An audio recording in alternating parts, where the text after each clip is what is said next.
One Facebook notification nuked 18 years of marriage. I have 48 hours to stop my wife's secret life from torching our daughter's graduation. I'm Kevin Brooks, 45, hardware chain buyer, steering through 92-degree Phoenix heat with a trunk full of first press vinyl. The front door is ajar, and lavender blended with an unfamiliar cologne leaks into the air-conditioned silence. Friday, April 12 to 7:26 p.m. Desert Ridge, Phoenix. String lights Monica refuses to box after Christmas still blink along the eaves, trying to prove holidays never end. My silver 2016 Ford Edge ticks as it cools. 2 auction crates of LPs wait in back. Pink Floyd Pulse, Dire Straits Japanese First Press, a Miles Davis mono that cost an overtime shift. Vinyl is therapy you can shelve alphabetically. Inside, Cat Toby pancakes under the recliner, eyes wide. Bossa Nova drifts from the Bluetooth speakers, Monica's end-of-week chill playlist, but the house feels staged for strangers. Our daughter, 17-year-old Sarah, left sticky notes around the kitchen this morning. Dad, practice starts at 6, speech at 8, don't be late to graduation. She's been rehearsing her valedictorian lines all week, talking to the hallway mirror like a future CEO. An iPad glows on the kitchen island, unlocked. Trust always felt cheaper than passcodes. Facebook profile Sunset Yoga _M sits open in Messenger.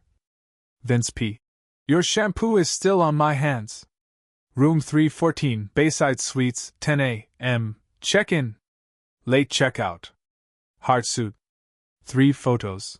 Monica in a hotel robe, Vince's hand tracing her shoulder, their phones mirrored behind them like second witnesses. I photograph every screen, a supply guy's reflex, document defects before anyone shreds the invoice. Another tab, prenup _Brooks _2009. PDF.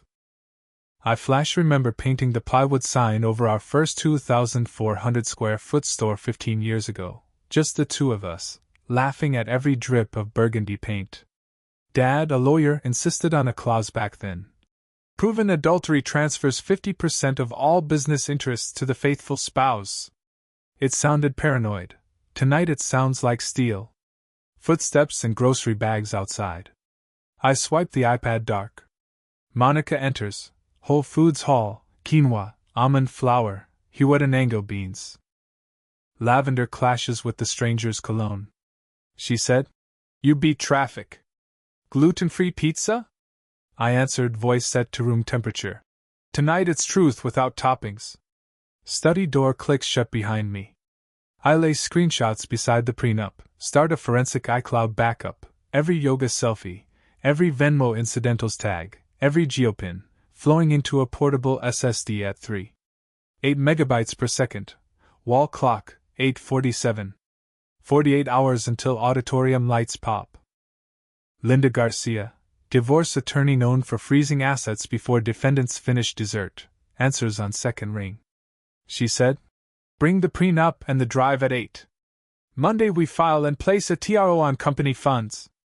I replied, "Copy that." Toby brushes my shin, a silent pact. He's the motion sensor, I'm the kibble dispenser. At 10:47 my phone flashes unknown. "So you found my lavender." Saturday 11 a.m. Santa Fe Coffee Mesa. No lawyers. V. A text like a leaky gas drum, could burn, could explode, needs venting by plan. I pop the trunk, slide a USB copy under Pink Floyd Pulse. The heartbeat LED on the jacket blinks red when tilted. I trace the pulse until worry slows into strategy. 8:18 p.m. Another ping. Meet me where the vinyl sleeps. Midnight. Come alone. Attached, my pristine pulse record on cold concrete, a Zippo hovering above the heartbeat graphic. 40 hours remain, and the first match is already struck. Before sunrise I pour black coffee, no sweetener, thick as crankcase oil, and open a yellow legal pad. Supply chain habit. I don't think until numbers hit paper. First item, freeze the money. Second, capture my own proof. Third, no shouting, cold tempo wins. By breakfast I'm downtown in attorney Linda Garcia's office. She greets me in jeans and a blazer, sleeves rolled just enough to flash the silver watch that time's asset freezes. We review screenshots, the prenup, and 3 USB sticks. Linda has already drafted a one-page notice to our bank, one signature, and Monica can't touch a cent of Brooks hardware without a judge's wink. While her paralegal stamps paperwork, we e-filed the divorce petition. The docket number pops onto her screen like a barcode at my loading dock. Proof the machine is rolling. Linda leans back. She said, "By Monday morning the court will flag every outgoing wire. Your wife will learn about it when her online banking stalls." I reply with a nod and step outside, calling our Chief Operating Officer Rob Klein. Rob measures loyalty the same way he measures inventory turns, no wasted motion. He says, "A 6-figure escrow transfer hit the queue yesterday. Still want to hold it?" I answer, "Clamp every wire until further notice." He responds with the verbal equivalent of a torque wrench. Tightened. Driving across town, I flash back to 15 years earlier, Monica and me painting the first Brooks Hardware sign on a chunk of plywood, laughing at every drip of burgundy paint. We celebrated a $500 sales day like winning Daytona. Nostalgia burns, but it also fuels resolve. Mid-morning air smells of cinnamon and burned espresso at Santa Fe Coffee in Mesa. I set a pocket recorder on the table. Its red light blinks like a zone alarm. Vince Parrish breezes in, artisan beard-trimmed, café polo tucked just so.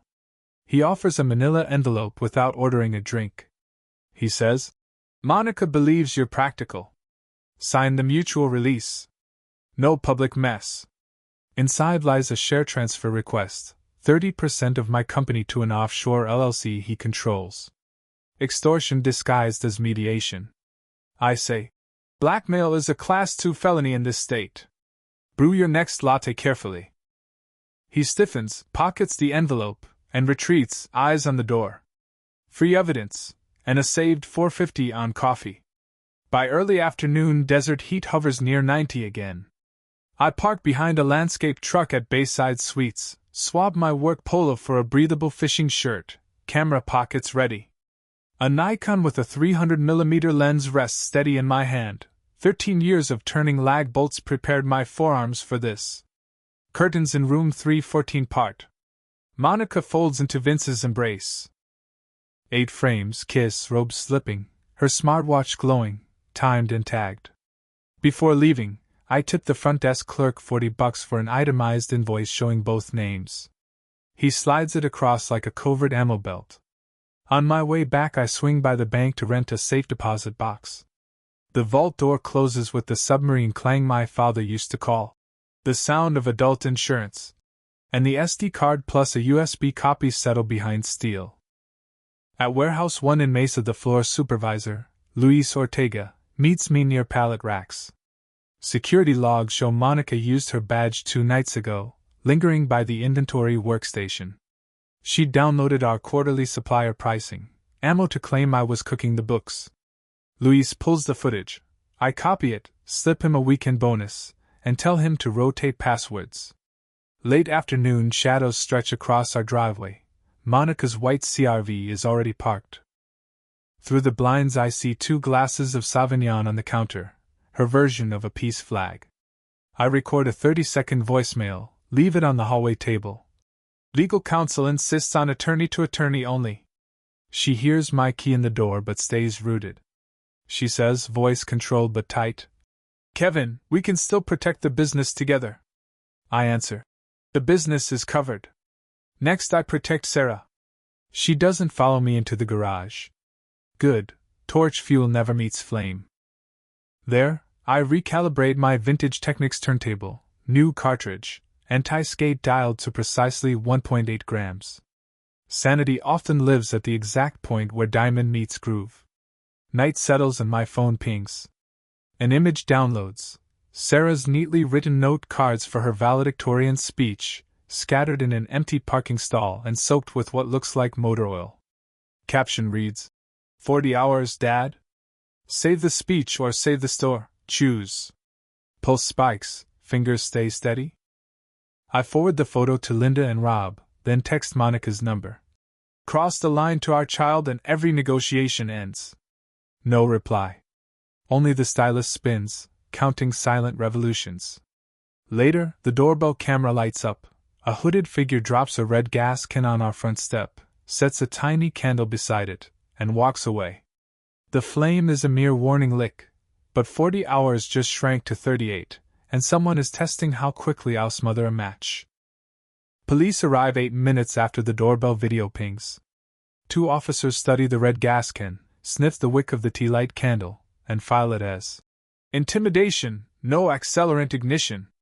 I let them walk through the living room, film every angle, bag the can, then watch their taillights fade past the saguaros. Intimidation is still evidence, and evidence is leverage. I haul Toby's litter box to the garage, lock him inside, and bolt a padlock onto the side gate. Then I text Sarah, "Sleep at Aunt Jenna's tonight, not home." No argument.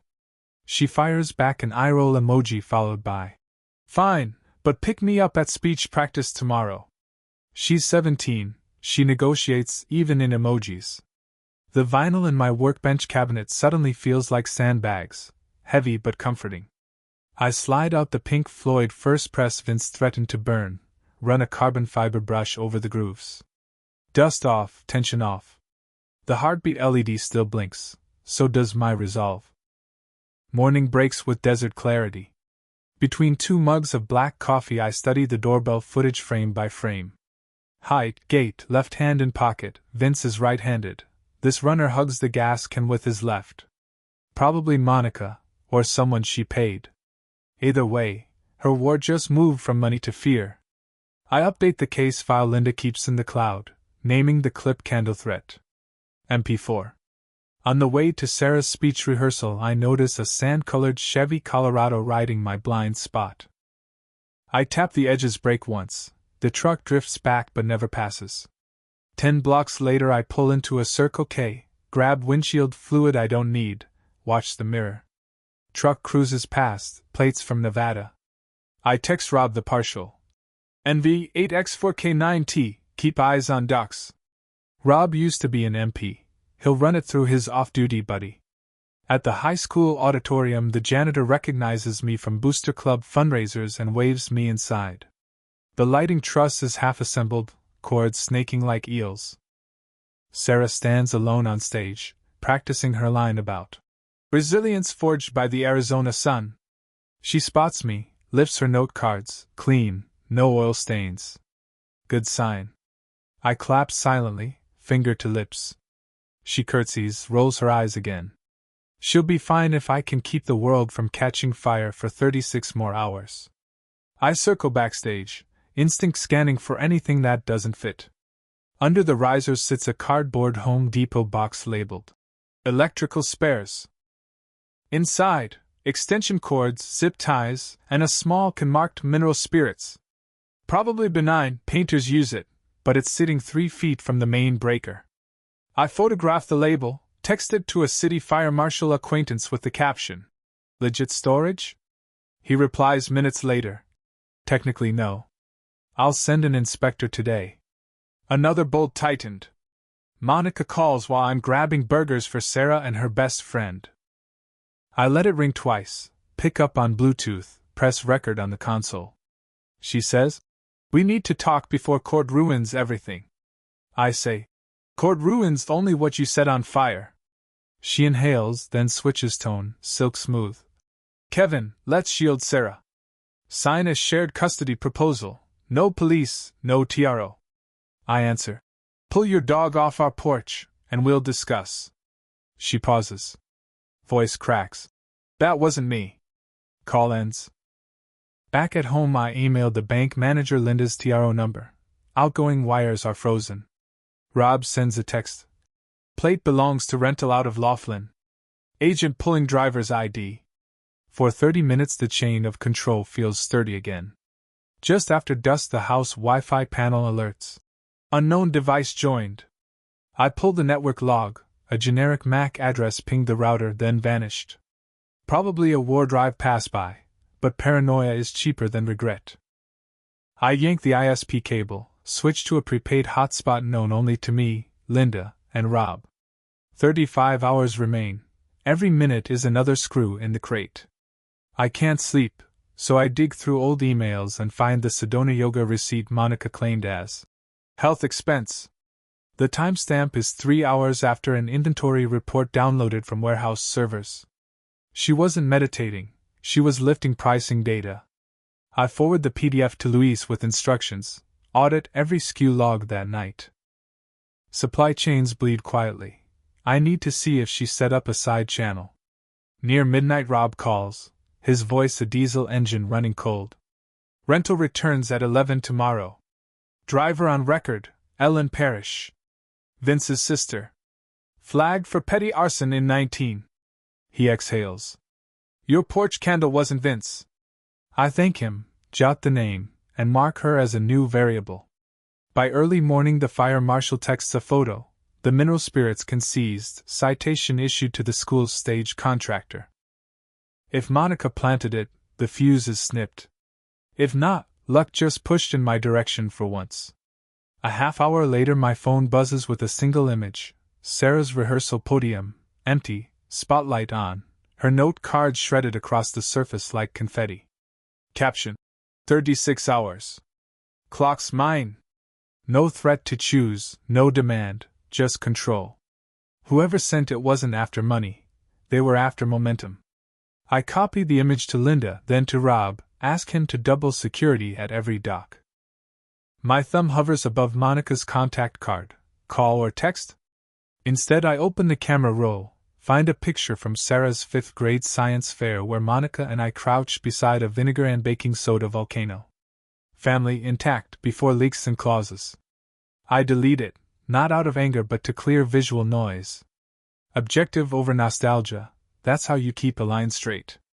I swing by Warehouse 2 to inspect the overnight shift. A forklift beeps in reverse, pallet of treated lumber bound for our South Valley customer. Business hums. This is what Monica wanted to carve up. She underestimated how bonded pine and steel shelving become when you spend half your life stacking them. At the exit gate, Louise waves a printout. The Thursday night download flagged 3 SKUs, high margin fasteners we source direct. If she undercuts me even 5%, our profit curve bends the wrong way.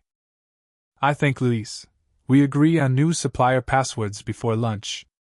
Driving home, I spot the sand-colored Colorado again, parked 1 block from Sarah's friend's house. I snap a photo, send to Rob, keep rolling. Adrenaline asks me to stop. Strategy says let them think invisible. The afternoon sun drills through the windshield. Inside the edge it smells of vinyl sleeves and hot dashboard plastic. I count breaths to 4 beats, exhale to 6, the way my father taught when tightening bolts on a beam, steady torque, no stripped threads. I reach home to find a cardboard tube leaning against the garage. Inside is Sarah's valedictorian banner, edges singed, and a single match taped to the cloth. On the matchstick someone has written, T30HRS. The timestamp burns through any false hope. Whoever is choreographing this isn't just threatening fire, they're scheduling it. The match taped to Sarah's scorched banner sits on my workbench like a red-tipped question mark. Whoever printed T30HRS didn't pick the number at random. Graduation begins precisely at 2 o'clock tomorrow. They're not threatening a fire, they're choreographing a show.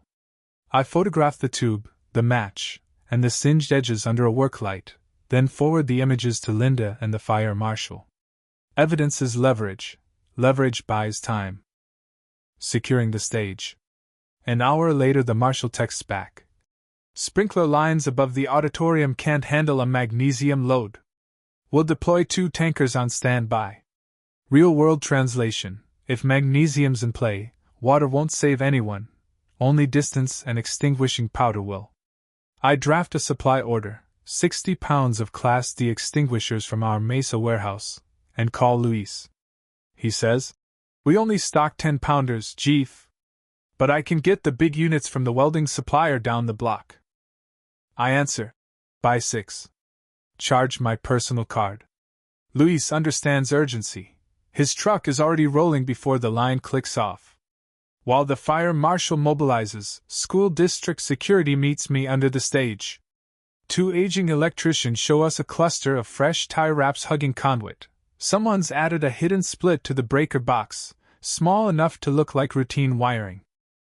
One tug of an unseen cord and juice could arc across loose filings of magnesium shavings, the kind that light even in rain. The lead electrician files it under, unauthorized modification, cuts the tie wraps, and photographs every angle. The deputy principal scribbles a note to re-verify permits for each vendor. Bureaucratic torque may be slow, but every bolt counts. Paper trail and side channels. Back in the edge, I open the accounting dashboard on a hotspot. Luis's audit of suspicious SKUs reveals 3 outgoing pallets, half-inch stainless carriage bolts, rerouted to a storage unit in Tempe, for staging.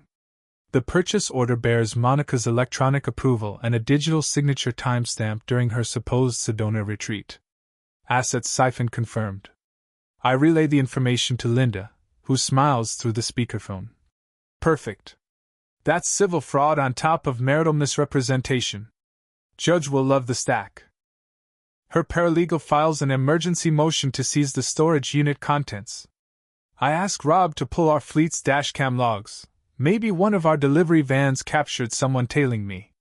30 minutes later he sends a clip, sand-colored Chevy Colorado trailing the edge for 2 miles Tuesday night.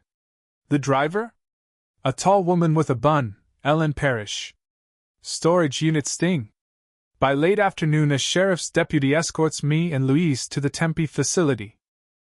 Corrugated doors reflect heat waves. The place smells of rubber and stale concrete.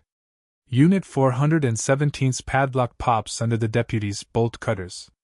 Inside, 3 pallets, shrink-wrapped, plus a blue plastic drum marked mineral spirits and a 5-gallon bucket tagged mag shavings. Keep dry. Arson kit hiding in plain sight. The deputy radios evidence control. 10 minutes later Ellen Parrish appears at the corridor's far end, key fob in hand. She freezes when she sees uniforms, then bolts. Luis, a former high school running back, intercepts her at the exit. She flails, screaming about. Yoga retreats. Handcuffs click. Miranda rights spill into the echo. At the station, Ellen tries defiance until she learns security cameras timestamped her porch visit. Faced with felony arson, she shifts to damage control. She says, Vince wanted to scare Kevin into settlement. Monica just wanted the company. I reply, from the other side of the glass. You used my daughter's ceremony as leverage. She meets my eyes, then looks away. The detective records her full statement. My legal arsenal just grew a blade. Insurance curveball. Linda calls with another find. Monica took a $2 million key-person policy on me 6 weeks ago, listing herself as beneficiary. Premium paid through a burner debit card. Murder for profit? Maybe not. Policies investigate deaths by fire, but even the application implies premeditation.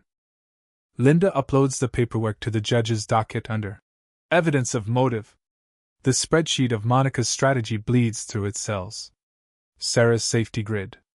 I collect Sarah from rehearsal.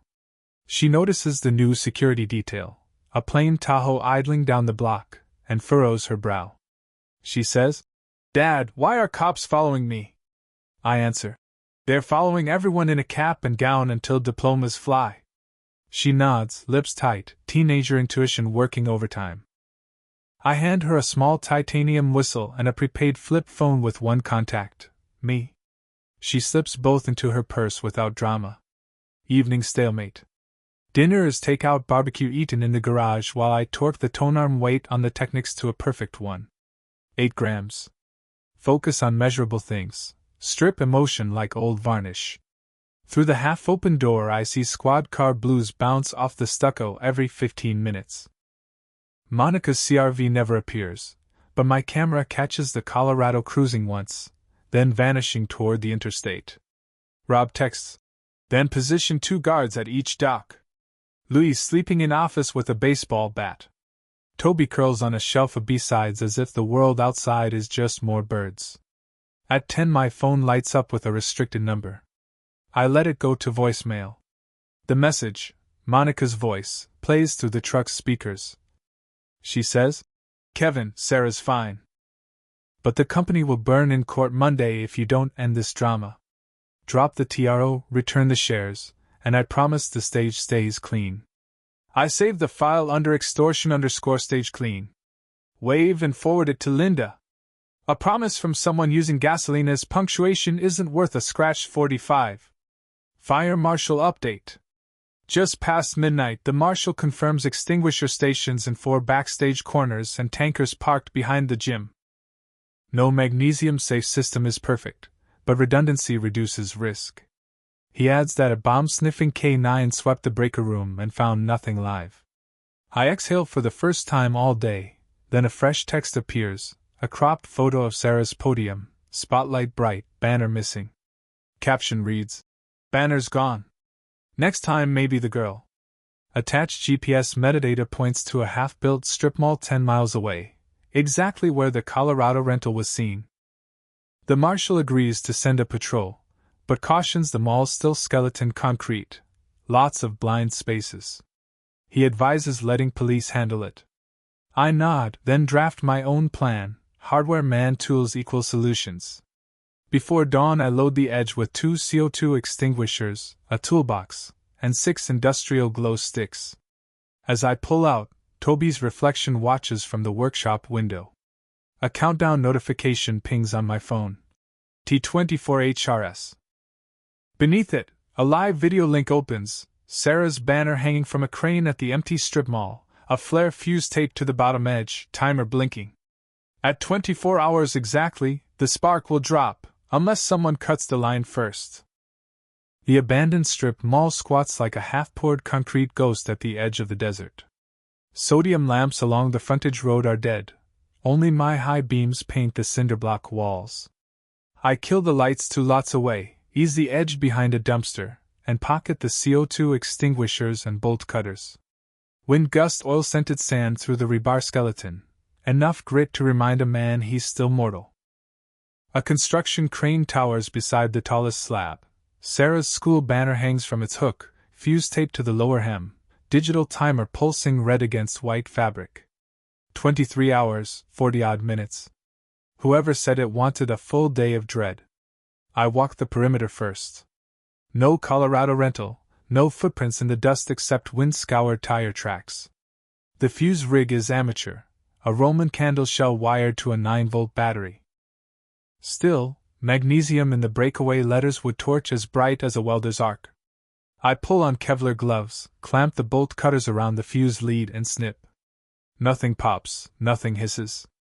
Timer keeps blinking, but a circuit with no powder is just a clock. Flashlight sweep catches a second wire, hair-thin, running up the banner's back seam to a small cell modem taped near the top grommet. Remote trigger. Whoever is watching now knows I'm here. I slice that wire too and drop the modem in a bucket of water meant for mixing mortar. 2 threats neutralized, not a bang in the night.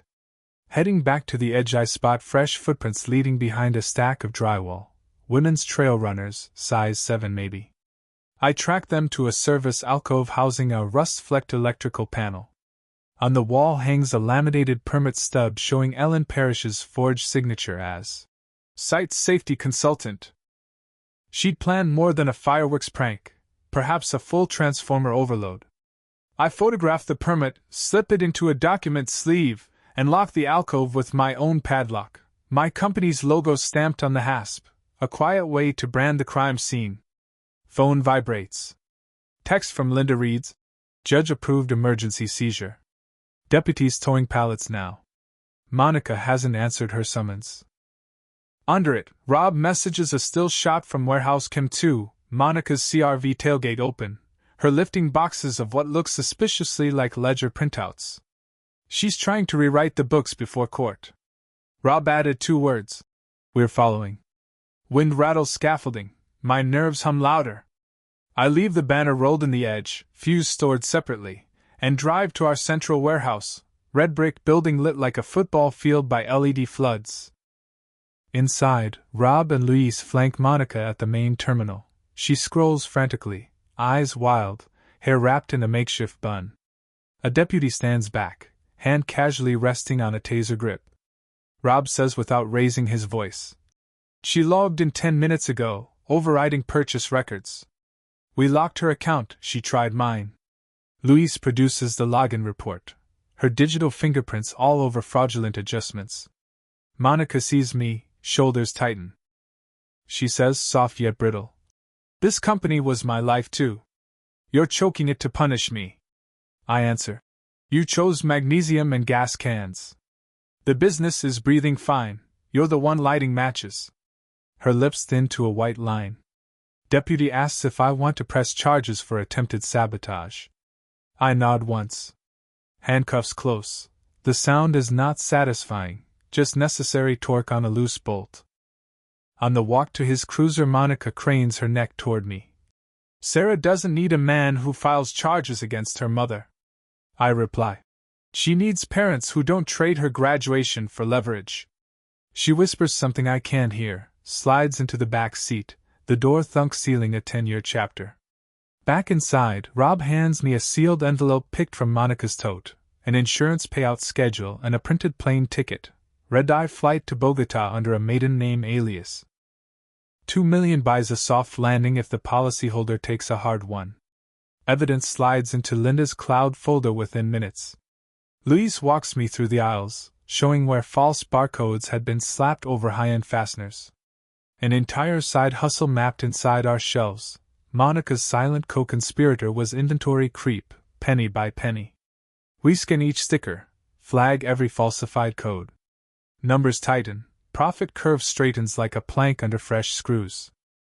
Past midnight I lock the loading bay, thank Luis, and head home. But 2 blocks out, the Chevy Colorado cuts across a side street and blocks my lane. Lights off, engine idling. Ellen stands beside the tailgate, hands raised. She calls out, "I gave the cops Vince. I want a deal." I keep the dashcam rolling, window down half an inch. She continues, "Monica paid Vince cash to scare you, but Vince wants out. He called her reckless." There's more. She stored magnesium dust in the auditorium ceiling, above the spotlight rig. Heart rate spikes. I keep my voice level. Prove it. She tosses a USB drive into the Edge's passenger seat, security cam export from her cloud account. Blueprint, ceiling grid, Vince placing canisters Wednesday night. I promise nothing, pull around the truck, alert the detective. USB contents upload to Linda within 15 minutes, metadata checks out. Search warrant request fires across the judge's screen before sunrise. Warehouse to school is a 20-minute drive. Better beat the fuse than trust paperwork to sprint. I reroute there with Luis riding shotgun. He volunteered, baseball bat still in hand. Lights off, we park behind the gym and enter through a side door propped earlier by the marshal. Above the catwalk, Luis's headlamp finds metal coffee cans wired to the rigging, labels stripped, but weight hints brimful powder. He whispers, "Smells like fresh shavings." We unclip each can, lower them on paracord to the marshal's team now assembling below. One slip could spray molten sparks across velvet curtains. Sweat stings my eyes, grip stays steady. 17 cans all live. By the last haul, dawn pushes gray stripes through high windows. The marshal's chem tech confirms magnesium aluminum mix, flashpoint fierce enough to outshine the stage lights. Chain of custody seals. Every can drops into a blast drum. Risk neutralized, but adrenaline refusing to fade. Linda texts, "Judge issuing no contact order. Monica will sleep in county tonight." Another bolt tight, yet I can't shake the sense of spinning bits. Home again, Toby weaves through my legs as I collapse into the workshop chair. The Technic's still set to 1. 8 grams weights like a faithful gauge. I lower the stylus onto pulse. Heartbeat intro resonates, room trembling, not nostalgia but calibration. 48 hours ago I thought the vinyl was fragile. Now it's the only thing that didn't crack. The final bass thump fades when my phone lights up. Graduation stage isn't the only place Sarah can make a speech. Try the football press box. Clock restarted. Attached, photo of the empty press box, interior sprayed with accelerant, timer showing 10 hours and counting down. 10 hours, new location. Whoever's left just moved the finish line, and the gauntlet isn't over. 10 hours.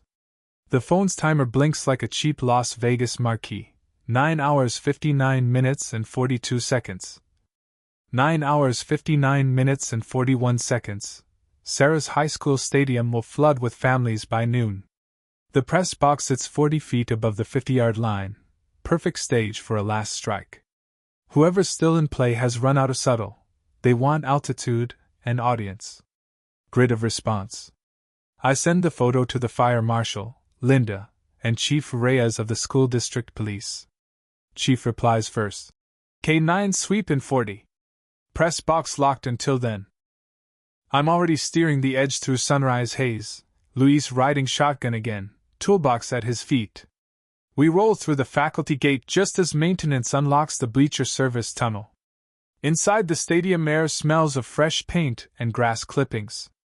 Morning crew hangs balloon arches near the concession stand, another slice of normal, unaware of the fuse overhead. I take the concrete stairs 2 at a time, key courtesy of the marshal. The press box door opens into a narrow booth, scoring desk, PA rack, rows of empty seats. Unmistakable chemical tang, acetone or naphtha, floats above the plywood floor. A 1-gallon garden sprayer squats in the center, hose taped vertically, nozzle aimed at a space heater rigged to a 20-amp outlet. Timer taped to the heater's switch shows 9 hours even. If power stays, heater glows red, ignites vapor. If power disconnects, a backup 9-volt battery triggers a piezo spark. Redundant and ugly, but amateur wiring, painter's tape, nothing soldered. Luis yanks the wall plug while I close the sprayer valve, clamp it, and unscrew the hose. No hiss, good. We haul the tank outside to a hazmat bin the marshal's team tows on a dolly. 2 minutes later the K9 unit sweeps. Shepherds find no secondary can. Marshal nods approval but warns. If they set a second device we missed, you'll hear about it from EMS, not me. Comforting. The chain tightens. Linda texts. Judge approved search of Vince's apartment. Officers found receipts for magnesium, mineral spirits, and a drone kit. Vince not home. The address is downtown Tempe, 10 miles from the stadium. I forward the intel to Reyes. Squad cars divert. Rob calls. Warehouse cameras picked up Vince's Chevy Volt circling again. No entry attempts. He adds that the corporate balance sheet survived the night, Monica's access fully revoked. 8 hours left. Stadium volunteers will Gatorade coolers onto the track. Sarah rehearses beneath a shade tent, note cards back in order. She spots me on the bleachers and mouths. Dad, all good? I hold up an OK sign. It's half truth, half ignition key. Contingency for the sky. On the drive home I remember the drone parts in Vince's closet. A buzzing quad could carry a pint of accelerant, enough to turn a press box window into a blowtorch. I message Chief Reyes. Eyes up. Drone threat probable. He forwards the note to his counterpart in the city force. A patrol SUV arrives an hour later with a trunk full of net guns, the same nylon cannons used by game wardens for hawks. I swing by the hardware yard and pull a roll of polyethylene snow fence, 6-foot wide orange mesh. Luis and I use zip ties to fashion a curtain across the entire track in front of the press box, suspended from portable scaffold towers. Any drone crashing into it will tangle before reaching windows. Not elegant, but supply men improvise with stock on hand. Unseen fingerprints. Linda rings with a forensic update. The USB Ellen handed over contained more than camera clips. Its hidden partition holds an Excel sheet titled Split Payout Schedule. Excel sex. Columns list dates, amounts, and 3 beneficiaries, Monica, Vince, and an entry flagged only as RKT. Linda's voice narrows. My paralegal Doug, RKT is Raymond Keith Thurman, Monica's cousin, an electrician who held contracts at the stadium. Same man who probably wired the hidden breaker splice we found under the stage. Warrant request signed. I relay the intel to Reyes. He confirms Thurman's van badge scanned into campus 3 nights ago under a subcontractor's barcode. Another loose bolt identified. Lightning strike at lunch. 2 hours before the ceremony, the clear sky turns charcoal. A freak thunderhead rolls in from the Superstition Mountains. Desert storms are short and violent, nature's own contingency. Rain would ground a drone but also drive the crowd under metal roofs, exactly where an accelerant fire could trap them. Chief orders evacuation drills. Seniors rehearse an alternate route through the gym if lightning strikes. I stand under the vinyl archway watching rain whip the banner frames. Toby's safe at Jenna's, Sarah gathered with classmates, Monica in county lockup. Yet the margins still feel razor thin. Phone vibrates. Text from an unknown number. Check the north goal post. Attached photo, a small black box zip-tied high on the crossbar. Could be a weather sensor, could be remote pyrotechnics. I forward it to the marshal, sprint onto the field in plastic poncho. The turf squishes under quarter-inch of water. Luis drags a 12-foot ladder from storage, braces it against the slick goal post. I climb, left boot slips once, heart slams but grip holds, reach the box. Small consumer drone battery, voltage regulator, 4G antenna. No detonator. Instead, an audio recorder blinking red. Someone wants a confession, not an explosion. I open the SD slot, empty. The recorder streams, not stores. Meaning Vince, or Thurman, or whoever RKT is, listens live. I lean toward the mic, let my voice travel the signal. Your timer is finished. The press box is clean, the fuse is cut, the magnesium is gone, and the sheriff has the pallets. You've lost every move. Whether he hears me or not, thunder answers like a judge's gavel. I rip the unit free, rain spitting through poncho sleeves, hand it to Louise down the ladder. Drone in the storm. Sky rips with another flash, but between bolts I catch the faint whine of propellers. A drone fights the wind, traversing from behind the bleachers, nose light blinking. Rain skirts around its rotors. Netgun team swings into position. First shot misses, nylon unfurling in the wind. Second gunner fires, net balloons, tangles the drone midair. It drops like a stunned wasp onto the track, cracks open. Inside, a GoPro streaming camera, no explosives. Another eye, nothing more. Chief Reyes yells over the rain. They wanted footage of the panic, not flames. The storm begins its desert apology, rain stopping as suddenly as it came. Collapse of the triangle. Deputy's radio. Vince's Volt found abandoned near a motel south of Tempe. Thurman was inside the room, laptop open to a live stream dashboard, drone telemetry still scrolling. Both men cuffed without a fight. On his phone they find drafts of social media posts blaming me for company fraud, captions scheduled to match the time of any explosion.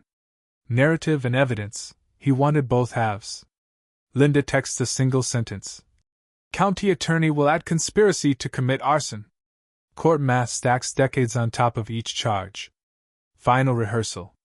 Sun reclaims the bleachers. Volunteers towel seats dry. I step behind stage curtains. Sarah adjusts her mortarboard in a small mirror, trembling fingers around the tassel. She whispers, "Is everything really okay?" I meet her eyes in the glass. I say, "The only sparks today will be camera flashes." Her shoulders drop, half relief, half trust. She nods and heads to line up with the Estruzi batch. As the orchestra tunes, Pomp and Circumstance, my phone lights one more time. Last flame. Parking lot D. Your choice, speech or company. Attached, live feed of my edge, engine compartment smoking, a road flare wedged against the fuel line, timer reading 29 minutes and 45 seconds. 29 minutes, a father's final math problem, walk Sarah to Triumph or sprint to the lot and cut one more fuse. 29 minutes. My phone screen glares like a countdown on a low-budget space flick. 029, 45. 44. 43. The live feed shows my silver Ford Edge in parking lot D, hood ajar, thin smoke trailing from a road flare wedged against the fuel line. Whoever's running this believes I'll sprint away from the ceremony, miss Sarah's walk, and drown myself in gasoline vapor. I don't sprint. I tap the comms button on Chief Reyes's shoulder radio. I say. Pipe that live feed to your command tablet. Push a patrol to Lot D. I'll direct from here. He nods once, relays the order. 2 officers already stationed by the concession stand pivot and move. No sirens, no drama, just brisk stride across the turf. Next call goes to Luis. I say. 2 CO2 cans behind the right bleacher. Grab one, meet the officers at my edge. Remember the flare is taped under the pump line. Hit nozzle first, then fuel. His only reply. On it, Chief. Timer ticks past 25 minutes when the stadium jumbotron flashes a split screen. Left half Sarah's classmates in procession, right half Chief Reyes's drone camera over Lot D. Crowd thinks it's a security demo. I think it's proof of life. Luis's outline appears, CO2 cylinder cradled against his ribs. Officers form a wedge, pop the hood. White fog plumes, flare drowns in frost. Timer page on my phone drops from live video to buffering gray. Dead signal.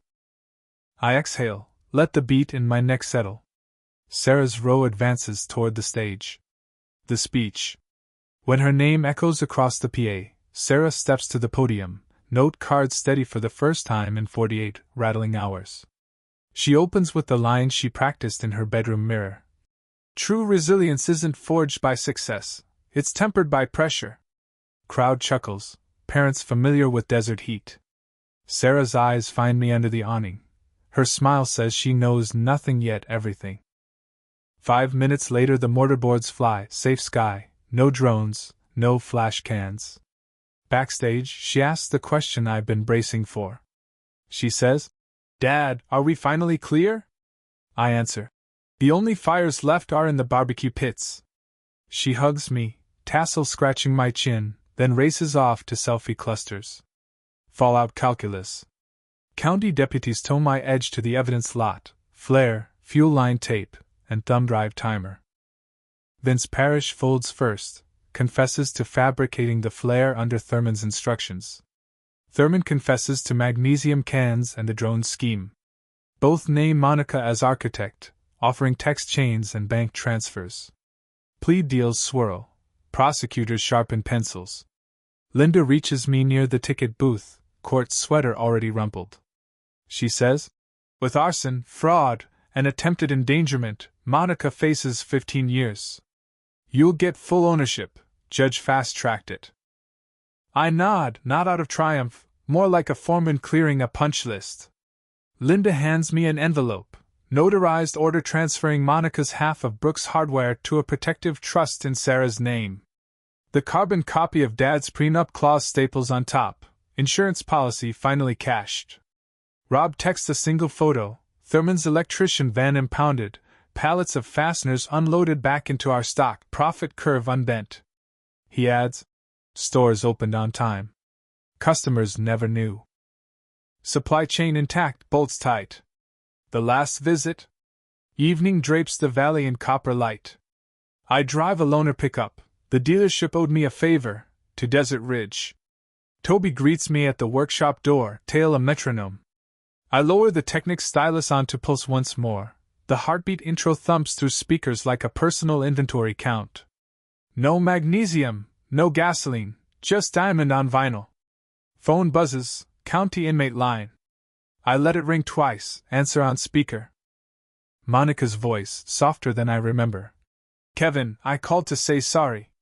Not for the business, for almost burning her day. I say. Sarah walked the stage. Everything else is numbers. She begins to cry, line clicks off. Guilt is her problem now, numbers are mine. Phoenix cleanup.